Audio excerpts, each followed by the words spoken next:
Los profesionales egresados, profesor, los profesionales egresados deben pagar un impuesto anual, ya se hayan recibido en públicas y o en privadas con subsidios.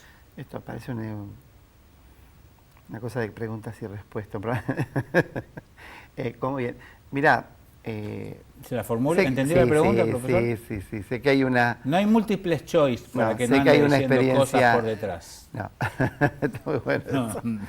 Sé que hay una experiencia uruguaya ¿Te gustó esa? sí, que arancela a Sí. los profesionales después de recibido. Después de 5 años de haberse Hay recibido. profesiones y profesiones. Yo particularmente soy partidario de impuestos a las grandes empresas, a las empresas, porque prácticamente no hay un ejercicio de la profesión liberal.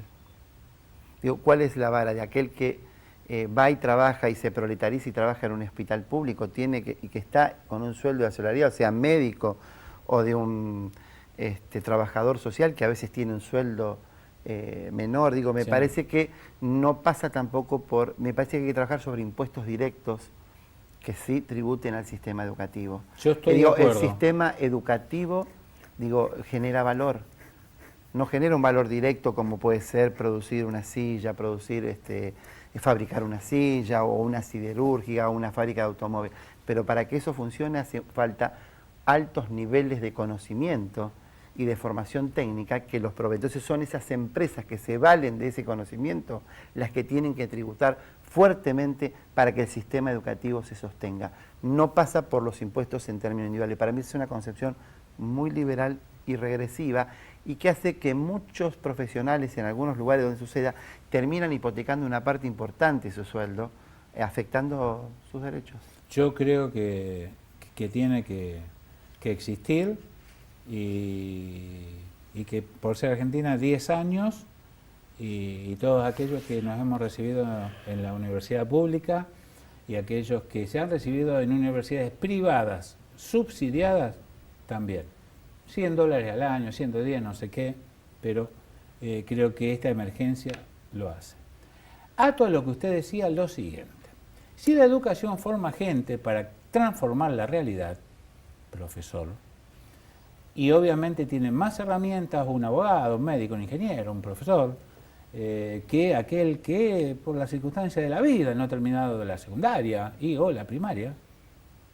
¿Me puede explicar cómo a lo largo de todos estos años de democracia el 92,3% de nuestros diputados nacionales, senadores nacionales, presidentes, ministros, gobernadores, intendentes fueron profesionales y estamos como estamos? 1 de cada 3 argentinos son pobres, etcétera, etcétera, etcétera.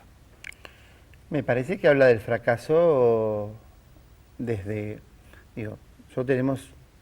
hay una mirada positiva que es la recuperación de la democracia, la derrota de la dictadura, el nunca más, el aceptar vivir en instituciones democráticas y que tienen que ser participativas. Lo que hay que hacer después de valorar lo que fue esa etapa de, el genocidio y la dictadura, que se llevó una parte importante de un potencial que apostaba al cambio social.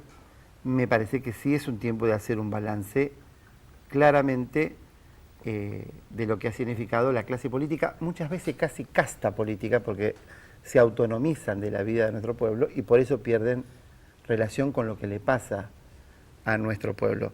Yo creo que después de mucho más de 3 décadas de democracia, hay un fracaso, porque si hoy tenemos un 33% de pobreza, donde este último gobierno lo ha acentuado, pero que viene de largo, habla del fracaso de un proceso político ya extendido en el tiempo y de que todas las fuerzas políticas, o la mayoría de las fuerzas políticas tradicionales, son responsables. No es un problema de la formación académica, sino es un problema de proyecto político. En todo caso, lo que no ha sabido... Sí, pero la formación académica tendría que tender a que ciertas personas que comulgan, piensan y sienten de la misma manera, creen lineamientos o caminos a través de agrupaciones para transformar positivamente la realidad. Eso no ha sucedido. Y lo que ha faltado es sensibilidad social y No ha sucedido. ¿Y usted siente que sucede, profesor? No. Me parece que es parte de la asignatura pendiente. Esto de pensarnos como país, pensarnos como nación y pensar que hay un amplio sector de la sociedad, como decir, con un alto nivel de vulnerabilidad, de pobreza. Digo, ningún político podría estar durmiendo tranquilo Le voy a dar en el un dato. estado de situación que está nuestro país. Profesor, somos una nación que está en riesgo y me parece que es necesario enfrentar el gran problema que Tomás Piketty denuncia en su libro y que es un problema, ¿quién es? el que escribe Más allá del capital, el que escribió, digamos, es un intelectual europeo que claramente fue fijando una posición que sin salirse de los marcos del capitalismo está planteando que el gran problema de la sociedad en el mundo, y por esto la aparición de estos fenómenos como Trump, como Marine Le Pen y todo eso, es la desigualdad. O nos animamos, o se animan los políticos y empiezan a pensar y a instrumentar políticas que le pongan límite a aquellos que tienen ganancia desenfrenada y hacen un proceso de distribución de la riqueza más justa, o vamos a tener problemas más graves. Cada vez hay menos gente que tiene más dinero y cada vez hay mayor cantidad de población empobrecida y hay un proceso decreciente de los sectores medios. 15 años de pérdida salarial llevan los obreros en Estados Unidos para entender en el famoso lugar de la movilidad social, del progreso permanente. Bueno, hay un retroceso de los sectores asalariados y eso es a favor de otro sector o de otra clase social. Hay riqueza acumulada y hay un nivel de desarrollo financiero inédito. Eso ya no le sirve a nadie. Nosotros en este país tenemos un diagnóstico parecido, hay que pensar cosas distintas. Profesor, le voy a compartir, chicos, le voy a compartir a Tincho y a Sergio que les gusta. Cuando venía el profesor, ustedes saben, yo siempre busco estadísticas. Hay un gran problema con las estadísticas. El censo de 2010 coincidió con la muerte de Néstor Kirchner, por lo cual el gran conurbano de Buenos Aires no tiene números reales, son números dibujados. Dejemos de lado, ¿sí? Se lo chorearon y todo ese tipo de estupideces que no nos llevan nunca a ningún lado.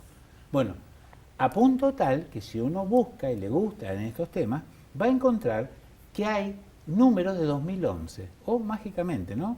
Se salta 2008, 2010, medio que está y 2011. Bueno, pero los últimos datos están dando, fíjense chicos, fíjese profesor, lo debe conocer seguramente, que hay una tendencia en los últimos 12 años a que las mujeres abandonen más la secundaria que los hombres. ¿Por qué? ¿Qué pasó? ¿Qué pasa? ¿Las chicas se van a dedicar? Porque están siendo madres más jóvenes. Bueno. Enorme desafío. ¿Lo sorprende esto o lo sabía? Digo, no, lo sabían porque las chicas que trabajan en el espacio de entre género... 11 y 12 años están siendo madres. Y nosotros vivimos en Rosario, doctor profe. En Rosario. Salimos acá, tomamos el colectivo, o le pedimos a un amigo... ¿En cuánto estamos? 3 minutos, el ECA, 2 minutos. Sí, el tema de los embarazos prematuros, precoces, el tema de la violencia de género, son problemas gravísimos en nuestra sociedad y que hablan de cierta descomposición social o de cierto régimen en crisis. Si no, no podríamos explicar ese tipo de situaciones. En eso entra a jugar la educación. En eso entra la necesidad de una aplicación de una ley. Digo, no es que la educación no puede resolver los problemas sociales y los problemas de la sociedad, porque a veces hay una mirada máquina que dice, con más educación lo hay mejor. No, los problemas sociales no se resuelven, la educación no los va a resolver, pero sin la educación tampoco se van a resolver. O sea, ¿No es Sarmientino usted en eso? Yo creo que la educación hace un aporte muy grande. Pues Sarmiento fue tajante, y todos los problemas son problemas de educación. No, Sarmiento hizo un aporte muy grande y yo creo que sin la educación es imposible pensar la transformación, pero no solo desde la educación, eso es lo que estoy queriendo decir. Perfecto. ¿No? Entonces, me parece que sí, que hay que hacer una apuesta muy grande. Y en estos días hubo un clasazo que se llamó para seguir, para reivindicar y para reclamar un presupuesto para la Ley de Educación Sexual Integral. Me parece que hay que trabajar muchísimo en ese plano, me parece que hay que trabajar mucho en términos preventivos, me parece que hay que trabajar en muchas de estas áreas transversales que la escuela tiene mucho para aportar y para acompañar lo que a veces las familias no pueden. Entonces, para evitar esos embarazos prematuros, precoces, yo creo que no es justo, no tiene nada que ver con una vida normal, entre comillas, un embarazo a los 13 años. Me parece que ahí sí la escuela tiene responsabilidades.